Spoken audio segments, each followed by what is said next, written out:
Oh, it's a great, great morning, your first day in heaven, when you stroll down the golden avenue. There are mansions left and right, and you thrill to every side, and the saints are always smiling, saying, how do you do? Oh, it's a great, Amen. Good great morning po sa ating morning, lahat. your first And day happy in heaven, Wednesday when you morning. Ako po realize si your Brother worrying Jong. days are I'm from through. CBBC You'll Singapore be glad Outreach you were not Integrated like Ministry those ng who tried to CBBC read your Central Bible. Laguna It's a under the great leadership of our morning Pastor for Dr. Edwin. you. Amen. Welcome po I sa ating had a lahat. dream and I'll And confess tayo I po gave sa it gitna you manalangin. Let's away. open in You prayer. dreamed he was an angel at the great pearly gate. Father in heaven, Lord, we bless you. And thank you, O God, for this day that you've given us. Thank you, Lord, for giving us a good night rest.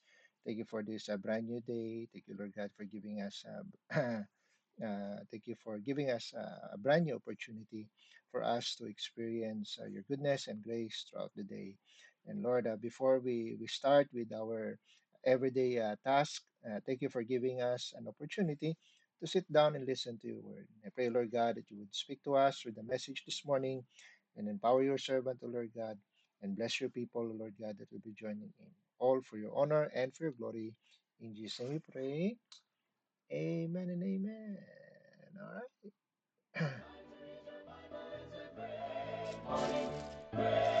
Okay, so ako po ay humihingi ng paumanhin at kung mapapansin niyo po ito yung aking setup ngayon. Kailangan gumamit ito. Last time ay mahina po pala yung aking audio. Hopefully ay medyo maayos na po ngayon yung aking sounds.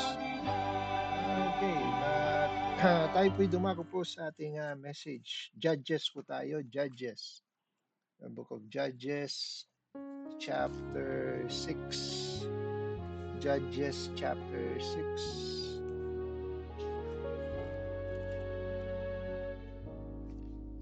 Okay, in verse, Judges, chapter 6, in verse 37 hanggang verse 40. Judges, chapter 6.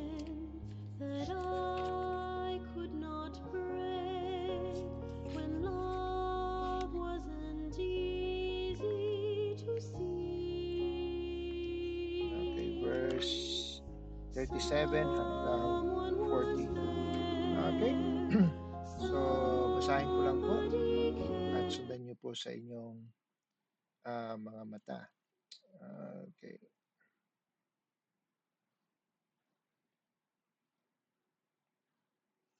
Okay, sabi po dito, behold, I will put a fleece of wool in the floor, and if the dew be on the fleece only, and it will be dry upon all the earth beside, then shall I know that thou wilt save Israel by my hand, as thou hast said. And it was so, for he rose up early in the morrow, and thrust the fleece together, and wring the dew out of the fleece in the bowl full of a bowl full of water. And Gideon said unto God, let not thine anger be hot against me, and I will speak but this once. Let me prove, I pray thee, but this once with the fleece. Let it now be dry only upon the fleece, and upon all the ground let there be dew. And God did so that night, for it was dry upon the fleece only, and there was dew on all the ground. I'd like to speak about the subject this morning. What are you absorbing? What are you absorbing? All right, tayo po muna manalangin. Father in heaven, Lord, we bless you. I thank you, O God, for this passage that we have read. I pray now, Lord God, that you would empower your servant as we meditate upon your word. Give us wisdom, give us understanding, guide us throughout this time of study, O Lord God. Let your name be glorified for the victory that you'll give us. In Jesus' name we pray. Amen. All right. So, what are you absorbing? It was this message. No, kahapon nag-usap po kami ni Pastor Ed, and he said something that strike my heart. And it really kumbaga, it drove me. Sabihin natin, it drove me uh, to remember itong passage of scripture nito sa dito sa Judges during the time of Gideon, na kung saan ay tinatawag siya ng Panginoon ano to save Israel from the hand of the Midianites. And so itong text na binasa natin is during that time na kung saan pinoprove niya yung kumbaga kung anong leading ng Panginoon. At he did it by putting a fleece on the ground. Na sa una niyang ano dito is kung yung ground ay wet at yung fleece ay wet at yung ground ay dry, so meaning nakuha alam niya yung pinapagawa ng Panginoon. And so piniga niya yung fleece, although yung ground ay dry, no, napiga niya na punong-puno ng tubig yung bowl. And so the next naman ay kabaliktaran naman ang kanyang ginawa. Kahit wet yung ground, yung fleece ay dry. And so hindi naman yung kwentong yun ang gusto kong tackle, but gusto kong i-focus natin yung absorbing power ng fleece. Alright? Now, gaya nga ng title natin, what are you absorbing? Because the word absorption, it's not just kumbaga hindi lang siya tawag diyan, kaya nga yun yung sign doon sa ginawa ni Gideon. Kasi absorption is not passive. Kumbaga it's based on kumbaga hindi mo siya kumbaga you are not chasing after it. You are ang nangyayari is exposed ka doon sa inaabsorb mo. So kumbaga, kung ano yung exposure mo, yun yung na-absorb mo at over time, ilalabas din kung ano yung na kagaya ng ginawa ng pagpiga ni Gideon, no? Balang araw lalabas din kung ano yung na-absorb mo, right? So dito sa binasa natin, it warns us what enters us rather than what attacks us. Kasi kapag inaatake ka, there's always the tendency for us to resist. Kasi we're under attack. But the thing is, kung ano yung na-expose na-expose sa atin, minsan hinahayaan natin pumasok. Right? So kagaya ng yung fleece ni Gideon, hindi naman yung nagsalita, di ba? Hindi naman siya nagsalita, hindi naman siya kumbaga hindi naman siya gumalaw, no? He did not act on something. Nandun lang siya, nakalatag lang siyang gano'n. Pero pagdating sa kinaumagahan, 'di ba? It was full. Amen? I mean, yun yung expectation ni Gideon kasi kung wet yung alam niya by principle, kung wet yung ground, yung fleece dapat ay wet din, 'di ba? And so kung yung dry yung ground, expected niya yung fleece ay dry din, 'di ba? And so that's why kaya nga sign ito, kaya for him it's supernatural kasi nga it didn't act the way it was So ganun din ang uh, take it to application. Ganun din ang expectation sa atin as Christians. Yes, we are exposed to the world, but we don't have no we don't have to absorb what is in the world. Amen. Kagaya nung laging ginagawang illustration madalas kong marinig ito kay pastor, 'di ba? Yung isda ay nasa dagat, 'di ba? Maalat na dagat. Pero kapag kinain mo yung isda, hindi siya maalat. No, kasi nga hindi hindi dapat every time na kung saan ka expose ay yun dapat yung magiging kalalabasan mo. Amen? So I gave you 4 points this morning. Diretso tayo sa ating points kasi nakulangan tayo ng time sa pagsimula. Okay, number one, the heart cherishes what it delights. Amen?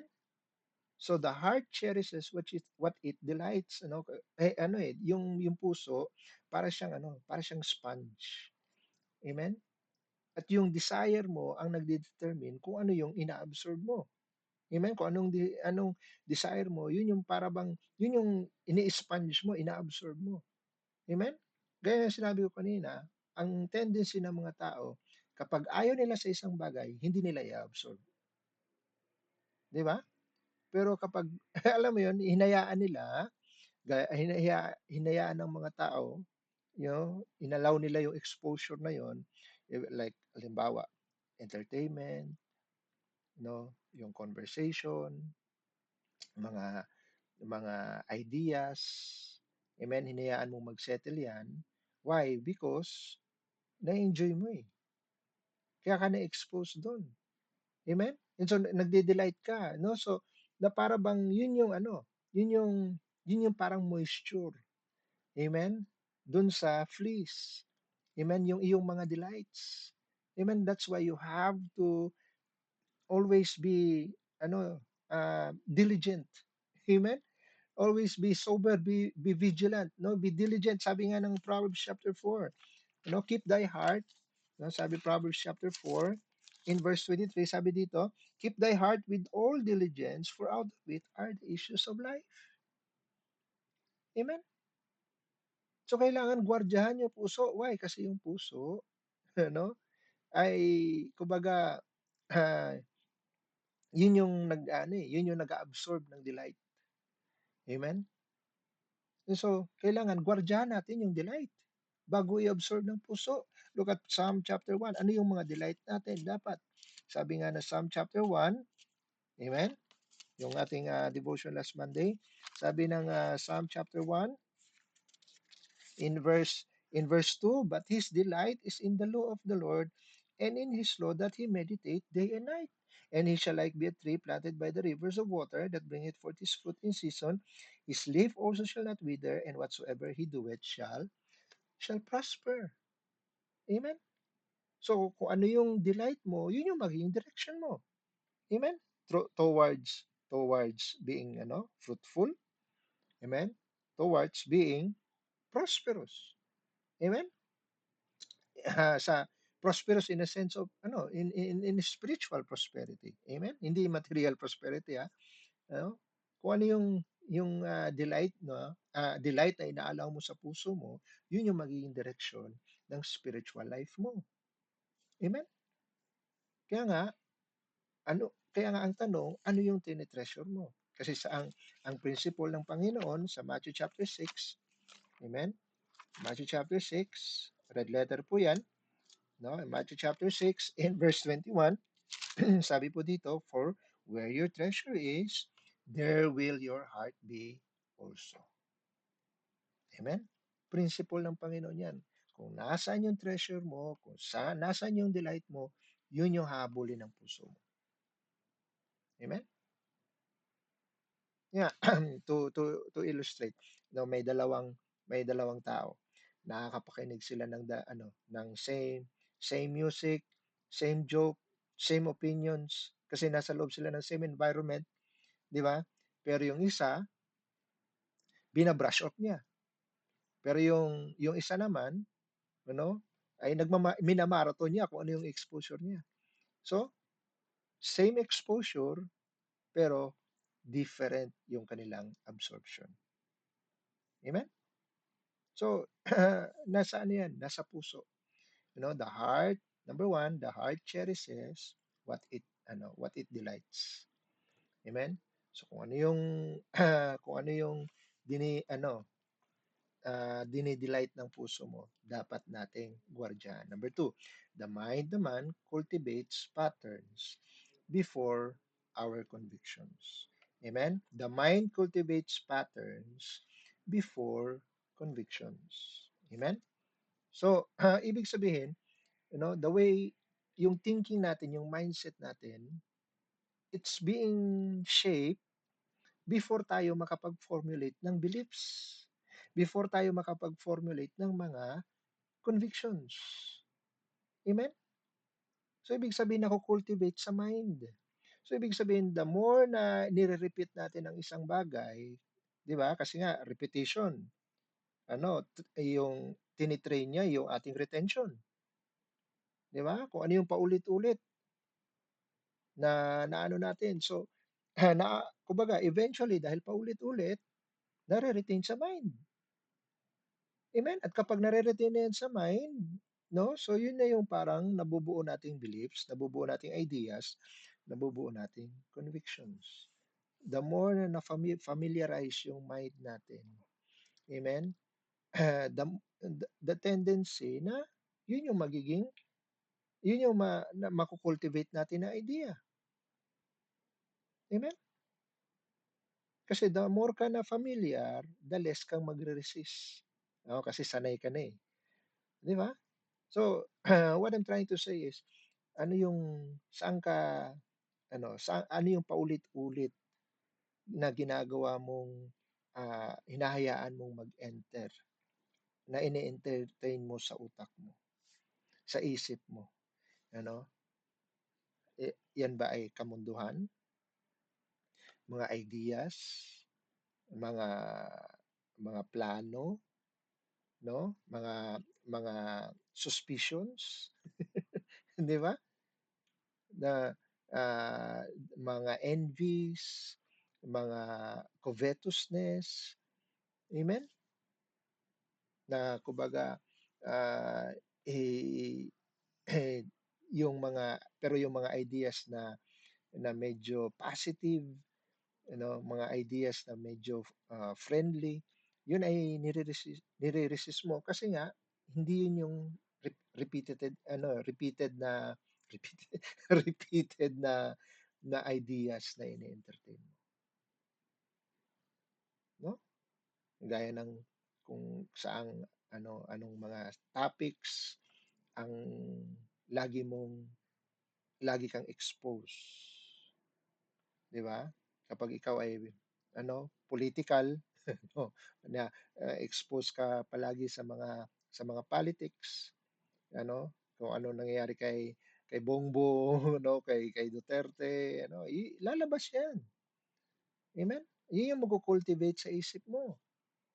Amen? Yung pagiging liberal ba or pagdating sa church, whether magso-soul winning ka ba or hindi, whether mag-involve ka ba sa ministry or hindi, 'di ba? Whether magbibigay ka ba or hindi, 'di ba? So ano yung mga ideas na bumubuo diyan? Amen?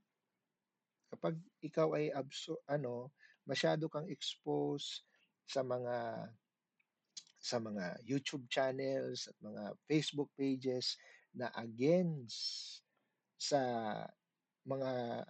against sa mga tinuturo ng church. Later on, i-resist mo kung anong ituturo ng church. Amen?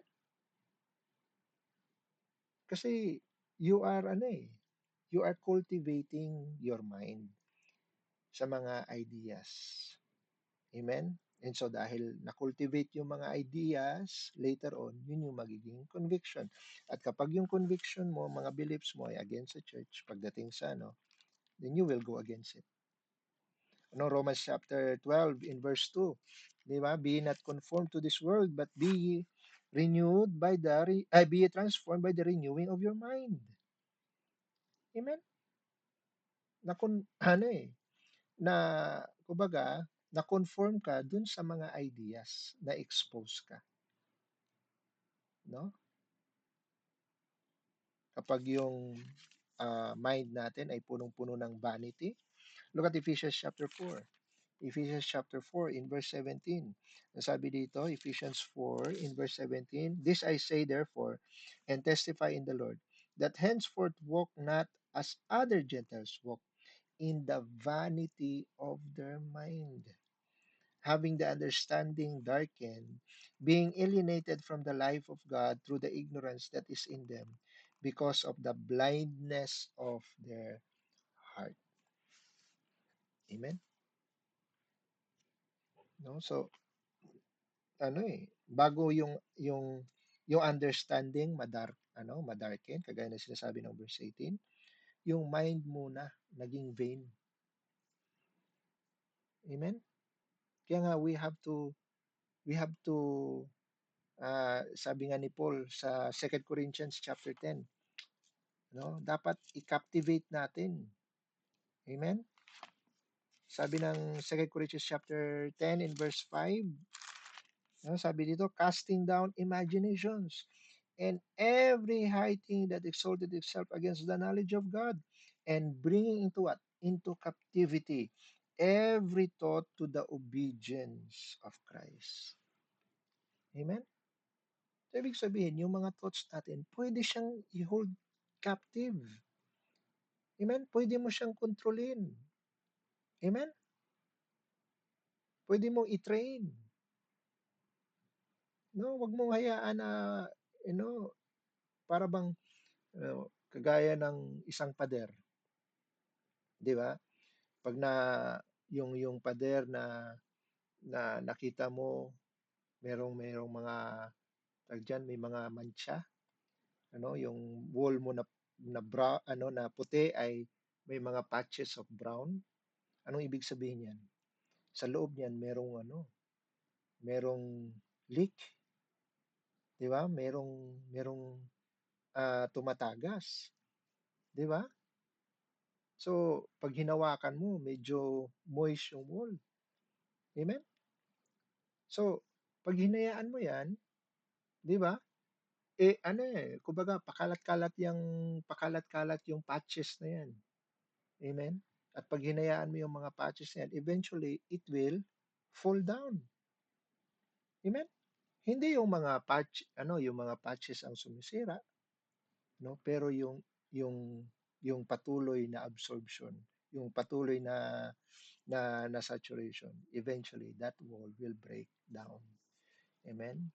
Yun yung mangyayari sa buhay nating Kristiyano. Amen?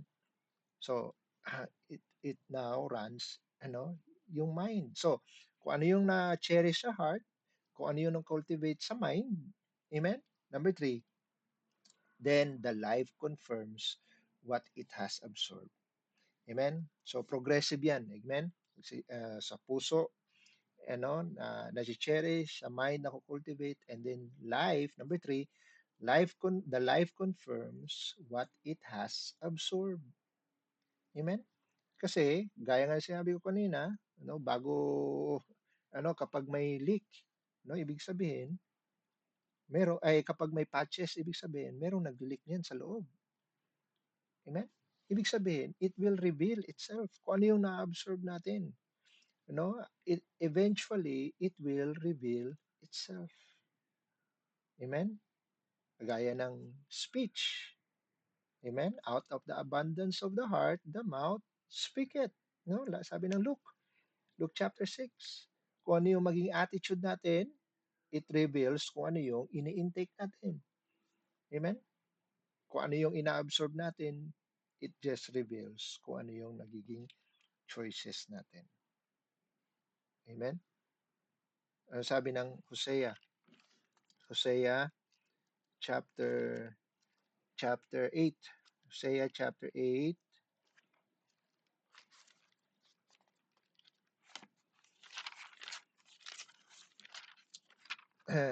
Chapter 8 in verse 7.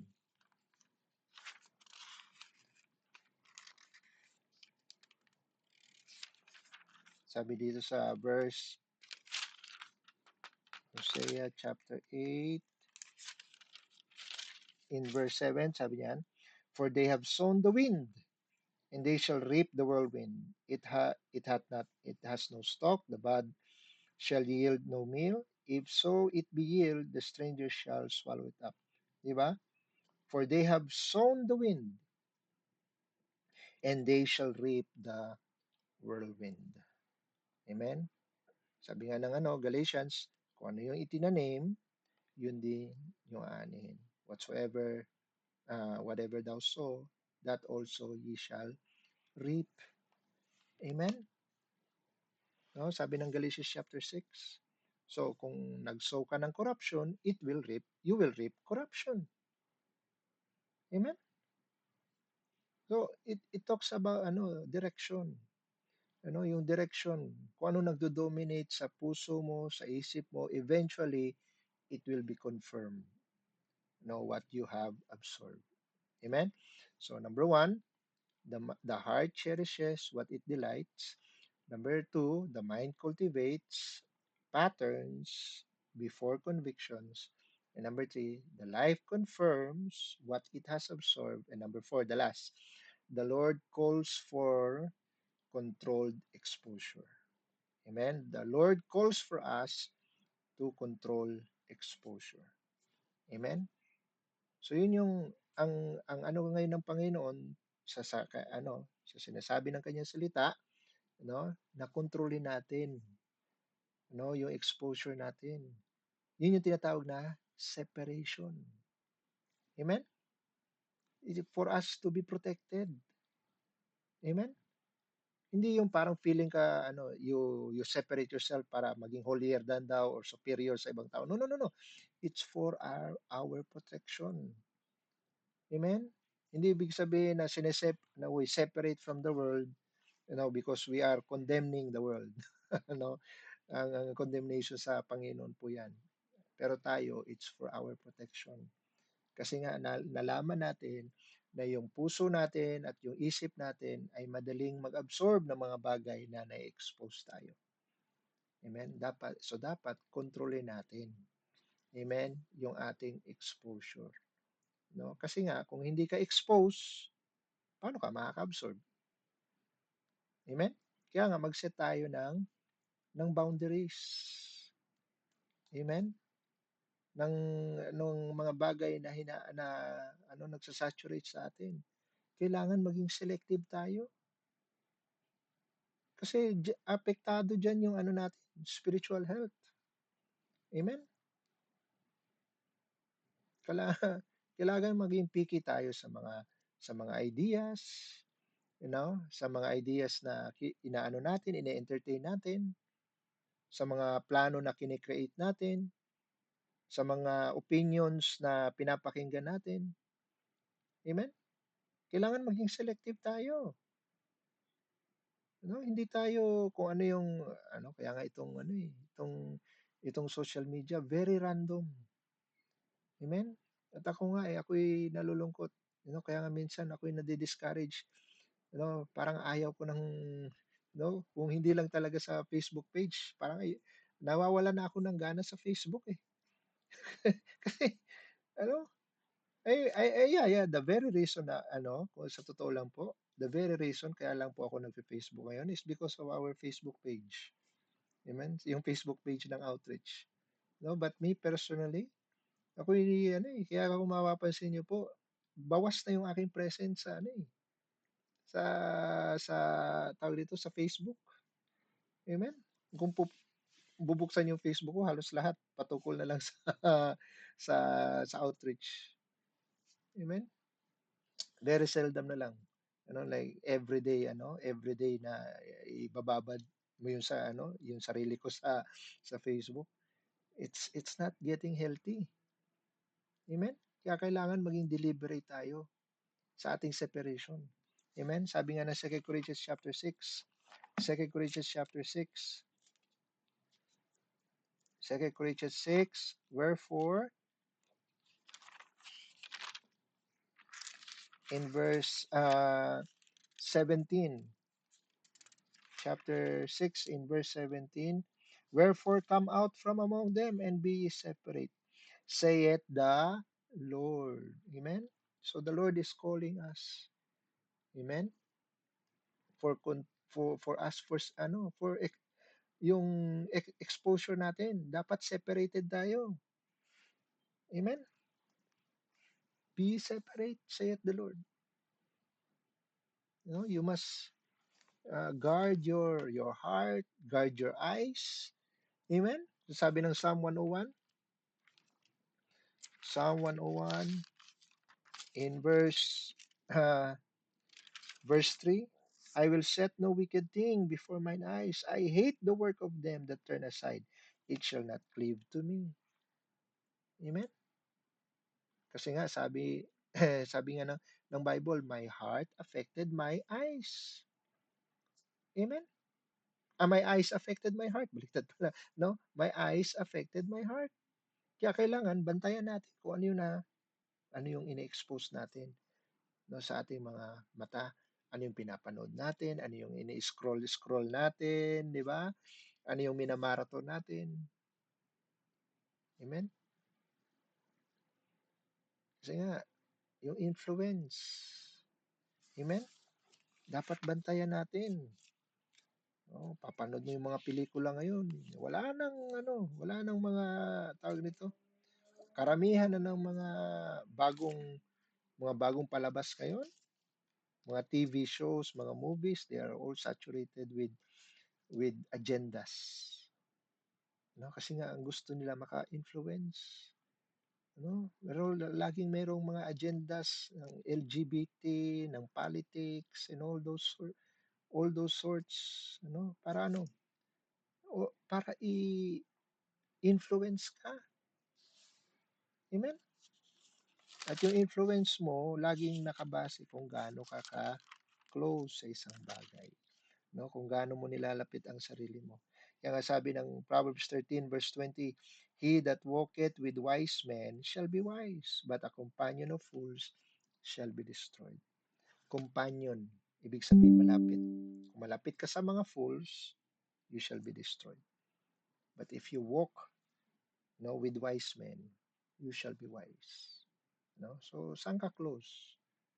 Nahayaan mo ba na yung mas close ka sa barkada mo kaysa sa mga church members? Hello? Kaysa sa mga kapatiran sa church?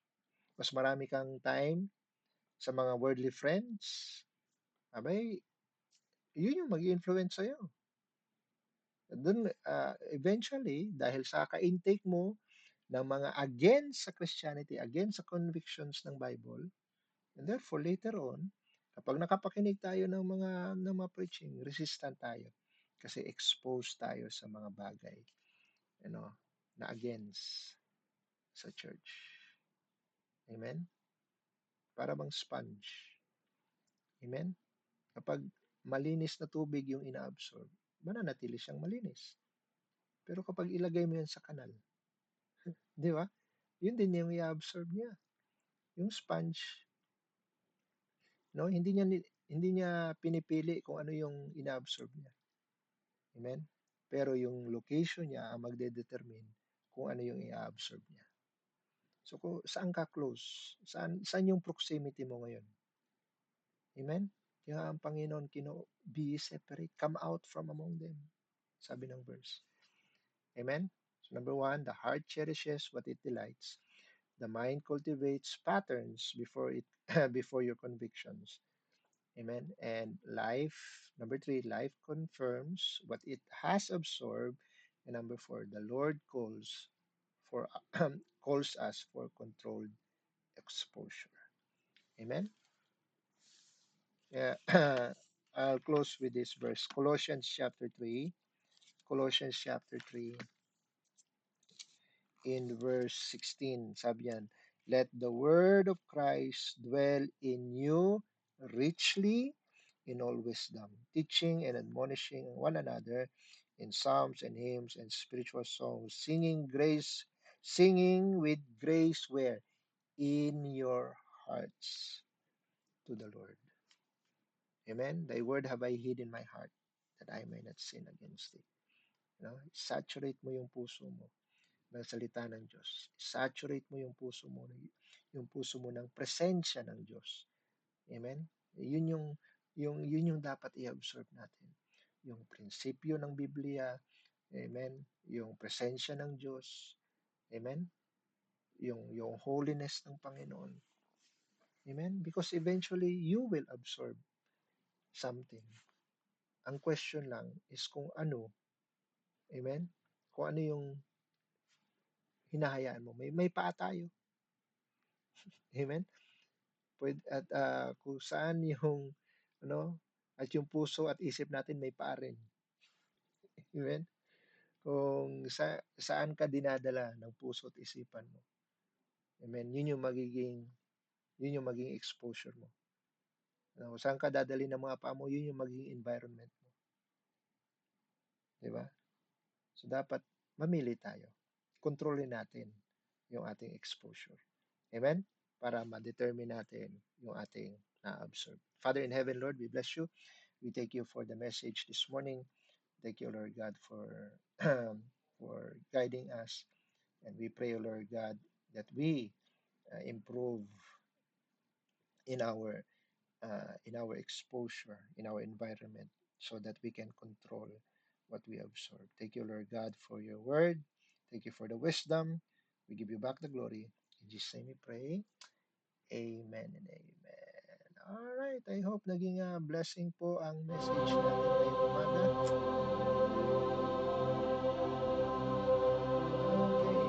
Okay.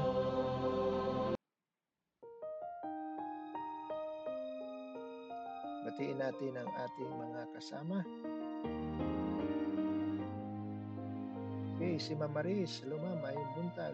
Also kay Sister Jonalie. Good morning. Sister Jackie. Good morning. Sister Gina Lynn. Good morning. Sister Dinah. Good morning. Sister Shane. Good morning sa'yo. Amen. Sister Veron. Good morning. Sister Gina Lynn. Good morning. Also kay Sister Christine. Good morning. Sister Anlin, good morning. Sister Jonalie, good morning. Sister Charis, good morning. And Sister Casey, good morning sa'yo. Also kay Ma'am Lauren Blas. Alright, so dyan po nagtatapos ang ating morning devotion. Thank you po for joining, members. Kita-kita po tayo mamayang gabi dito sa White House. Sa Bukit Panjang, dito po prayer meeting. So if you're free tonight, you're very much welcome. Very much encouraged to join us tonight sa ating right? So tayo po ay magbukas po sa panalangin. Father in heaven, Lord, we bless you. And Lord, once again, we give you glory and honor, Lord God, for the victory that you've given us this morning. Thank you, Lord God, for the message. And Lord, we pray that you would help us cling to that message, help us to meditate on that message throughout the day. Help us, oh Lord God, to take heed and also to watch out for the things that we are exposed to. And also, I pray, oh Lord God, that you would bless the rest of the day in our work, in school for the kids. I pray, O Lord God, for your wisdom, guidance, and good health, strength throughout the day, and even for tonight's prayer meeting, Lord, give us strength that is reserved for tonight's fellowship, for tonight's gathering. I pray, O Lord God, that you would bless us and give us joy as we fellowship, O Lord God, as we are in company of your children, O Lord God. And I pray that you would give us a blessed time of prayer meeting and preaching. I pray, O Lord God, that you would bless the, the outreach. May continue to send revival and use the message tonight to encourage us and to empower us, O Lord God, in our service to you. I pray, O Lord God, for our pastor. May continue to bless him and bless the church for its ongoing anniversary. And thank you, Lord God, for 47 years that you've given in San Pedro. And thank you, Lord God, for thank you also for the uh, the life of our pastor, the leadership, oh Lord God. May continue to bless him, his family, his ministry, oh Lord, and bless the missions and the outreaches, and bless, oh Lord God, this live stream program. Thank you for the privilege to share your word this time in the morning. We give you back all the glory and honor. In Jesus' name we pray. Amen and amen. Alright, thank you po for joining. Magkita-kita po tayo sa Friday for our next morning devotion. MWF lamang po itong programa po natin, no? Especially sa mga bago. Amen, sa Friday na po tayo magkikita muli. Alright, God bless you all. We are dismissed.